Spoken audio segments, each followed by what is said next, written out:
কথা বলবেন, এই যে ভোগান্তিতে পড়েছে নিচে পানি।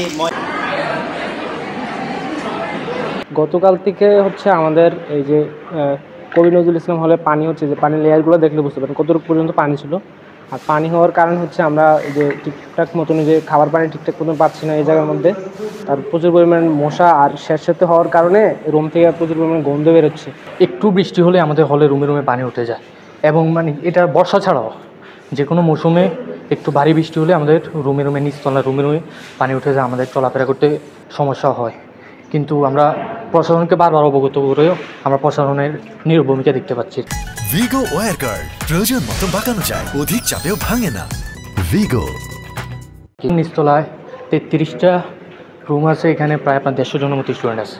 একটু ভারী বৃষ্টি হলেই বাইরে থেকে সব পানি আসে, তারপর আমাদের রুমে রুমে থাকতে অনেক অসুবিধা আছে। ওয়াশরুম ব্যবহার সব কিছুতেই সমস্যা, আমাদের ডাইনিংয়ে যাইতেও সমস্যা হয়, খাবারের সমস্যা হয়, সব কিছুতেই সমস্যা হয়। গত 2 দিন যাবৎ বৃষ্টির কারণে নিচতলা, বিশেষ করে নিচতলার সবগুলো রুমে পানি চলে আসে। আমাদের চলাফেরা করতে সমস্যা, পড়াশোনা করতে সমস্যা, এটার কোনো স্থায়ী সমাধান নেই। সব মিলে আমরা এটা নিয়ে খুবই সমস্যার মধ্যে আছি।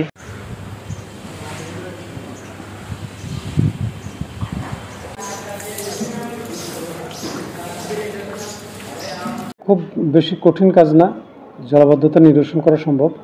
সেটা হলো আমরা বাউন্ডারি ওয়াল দিয়ে দিতে পারি, অথবা বাউন্ডারি ওয়ালের পাশে দিয়ে ফোল্ডিং ওয়াল, অথবা আমরা একটা ওয়াকওয়ে করে দিতে পারি।